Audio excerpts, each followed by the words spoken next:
જય અંબે ફ્રેન્ડ્સ, સુફાલી પટેલની રસોઈમાં તમારું બધાનું સ્વાગત છે. તો આજે હું બનાવવાની છું ભજીયા, જે મારી સ્ટાઇલથી બનાવીશ. તો આ ભાજી છે, આ ધાણા લઈ લીધા છે. હવે પહેલાં તો હું આ ભાજીને હમણાં રવા દઈશ. પહેલાં કઢી બનાવી લઈશું, ભજીયા સાથે જે ખવાય ને એ કઢી. તો એની માટે આ તપેલી લીધી છે, એમાં આ દહીં છે, એ દહીં એડ કરી દઈશ.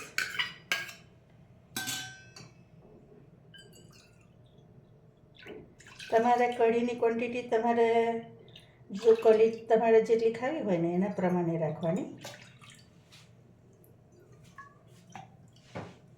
બરાબર. હવે આને બરાબર હલાવી લેવાનું. હવે આ ચણાનો લોટ છે એ આપણે એમાં એડ કરી દેવાનો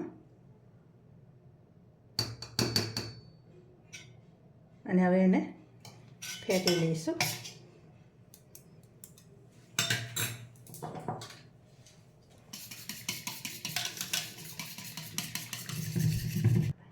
હવે આમાં આપણે પહેલાં મીઠું એડ કરી દઈશું થોડું. આ મરચાં છે કાપેલા એ એડ કરી દેવાના.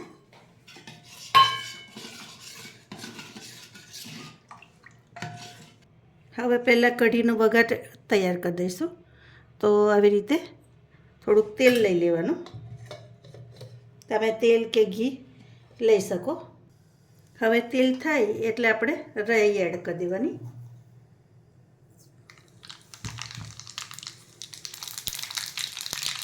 રાઈ ચટકે એટલે આ લીમડાના પાન છે એ એડ કરી દેવાના અને થોડીક હળદર એડ કરી દેવાની. હવે આ વઘાર આમાં ઉમેરી દેવાનો.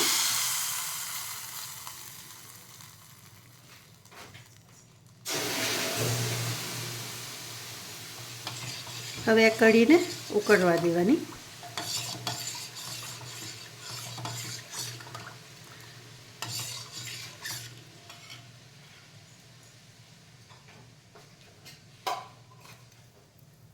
એમાં 1 ચમચી ખાંડ એડ કરી દેવાની. હવે આને ધીમા ધીમા તાપે આપણે થવા દઈશું. ત્યાં સુધી હવે કઢી ઉકળે છે ત્યાં સુધી આપણે ભજીયાનો લોટ બાંધી લઈએ. તો જો ફ્રેન્ડ્સ, આપણી કઢી તૈયાર છે. હવે આપણે એને બંધ કરી દેવાની. હવે આ ભાજી મેં ધોઈને લીધી છે. હવે એમાં આ ધાણા એડ કરી દઈશું. ધાણા પણ ધોઈને લેવાના. આ લીલા મરચાં છે એ તમારે ટેસ્ટ પ્રમાણે તીખા કરવા હોય તો તીખા એવી રીતે એડ કરવાના. આદુ લસણની પેસ્ટ છે એ પણ એડ કરવાની. હવે હું થોડોક લોટ પહેલાં થોડોક એડ કરીશ. ભાજીમાં સમાશે ને એટલો જ લોટ નાખવાનો.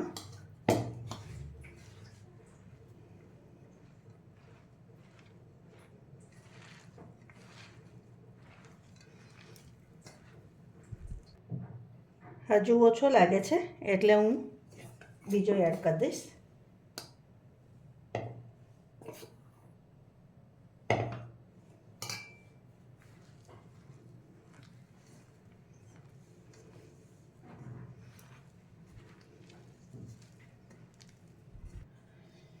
હવે ટેસ્ટ પ્રમાણે મીઠું એડ કરી દેવાનું.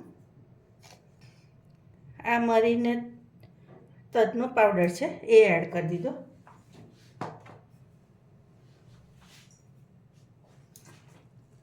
હવે થોડુંક પાણી ઉમેરી દેવાનું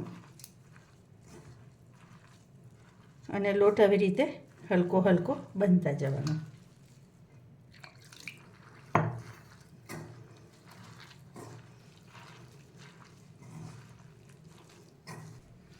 અને જો ફ્રેન્ડ્સ, આવી રીતે હલકા હાથે જ લોટ બાંધવાનો, એને આમ ફેટવાનો નહીં, બસ આવી રીતે જ.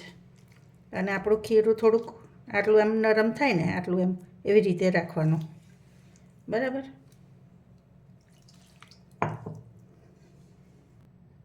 હવે આ થોડી હળદર છે એ અંદર એડ કરી દઈશ, અને આ હિંગ છે એ પણ થોડીક એડ કરી દેવાની.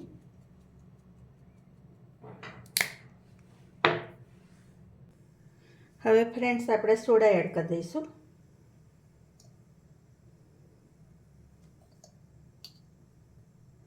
એક જ જગ્યાએ નાખવાના. અમારા પતિદેવે બધે ફેરવી દીધા, એક જગ્યાએ એડ કરવા કીધા ને તો.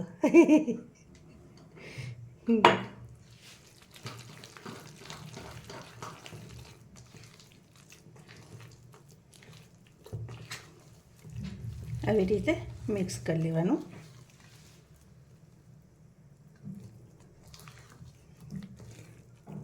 હવે બીજી સાઈડ આપણે કઢાઈ એડ કરી દીધું, તેલ મૂકી દીધું છે તપવા. હવે આપણે ભજીયા કરી લઈશું. હવે આપણે ખીરું તૈયાર છે, એમાં હું લીંબુ એડ કરી દઈશ. તો તમારે લીંબુ એક નીચવી દેવાનું અંદર.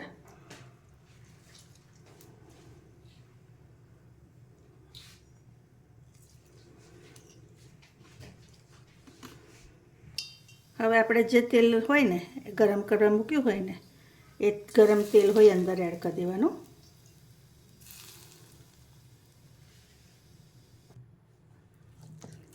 હવે મિક્સ કરી લેવાનું.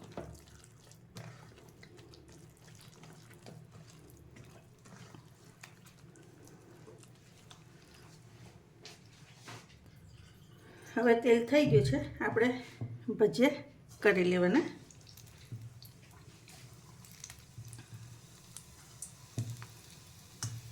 સાઈઝ તમે કોઈ બી રાખી શકો. જો આવી રીતે બધા સરસ કરી લેવાના, અને ભજીયા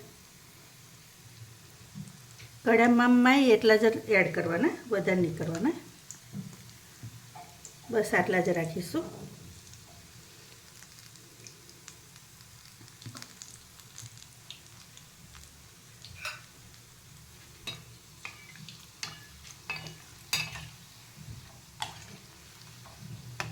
આનો ગેસ ફૂલ નહીં રાખવાનો, મીડિયમ તાપે જ થવા દેવાના.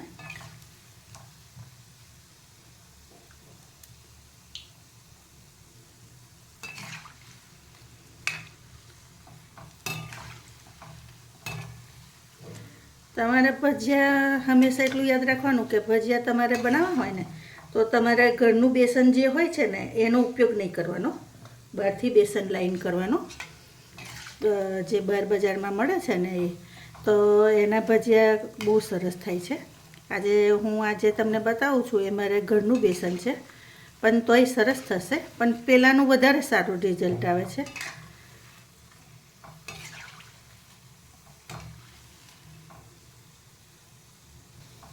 હવે આ થઈ ગયા છે, જુઓ તમે જોઈ શકો છો, મસ્ત થયા છે ને. એવી રીતે બીજા કરી લો.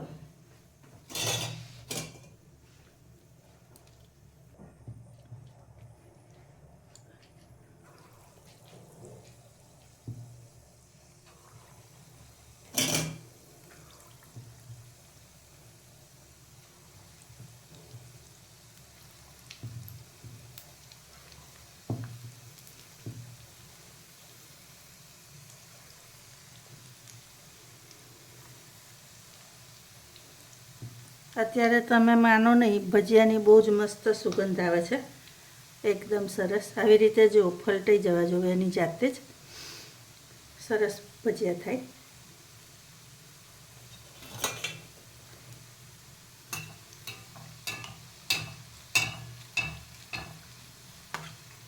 તમે આવી રીતે ચોક્કસથી ટ્રાય કરજો. હવે આને કાઢી લેવાનું બરાબર.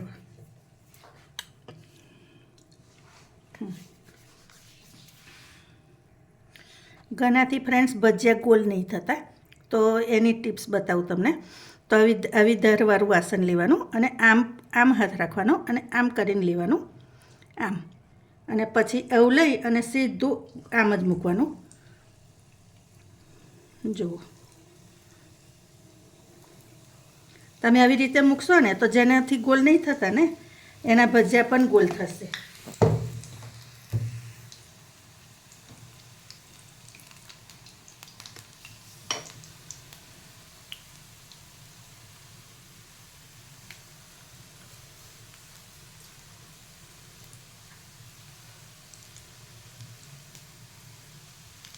આ મેથડ અપનાવી જોજો તમે, તો તમારા ભજીયા ચોક્કસથી ગોલ થશે.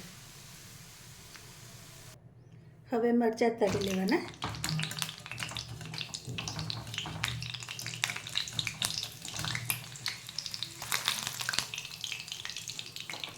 હવે આપણે સર્વિંગ પ્લેટમાં લઈ લઈશું. તો ફ્રેન્ડ્સ, જો ગરમા ગરમ ભજીયા તૈયાર છે અને કઢી સાથે ખાવાના. અને હું મારા ભજીયા બતાવું તો જો દાબીએ ને તરત ઉપર આવી જાય છે. એટલે તમે પણ આ રીતના બનાવજો. આ રેસીપી મેં મારી ફ્રેન્ડ પાસેથી શીખી હતી. એ મેં જે ટિપ્સ તમને આપી છે ને એ ખાસ ફોલો કરજો. અને હું જો તમને અંદર તોડીને પણ બતાવું. જો એકદમ સોફ્ટ અને જાળીદાર છે ને. બીજું પણ તોડીને બતાવું તમને. બધા જ ભજીયા સેમ આવા થશે. જો છે ને એકદમ પરફેક્ટ જાળી. જો અને પોચા તો એટલા સરસ અને ટેસ્ટમાં પણ ખૂબ સરસ લાગશે. તો મારી આ રેસીપી આ રીતથી ચોક્કસથી બનાવજો અને આવી કઢી સાથે ગરમા ગરમ ખાજો. ચાલો તો નવી રેસીપીમાં નવી રેસીપી સાથે નવા વિડીયોમાં મળીશું. જય અંબે.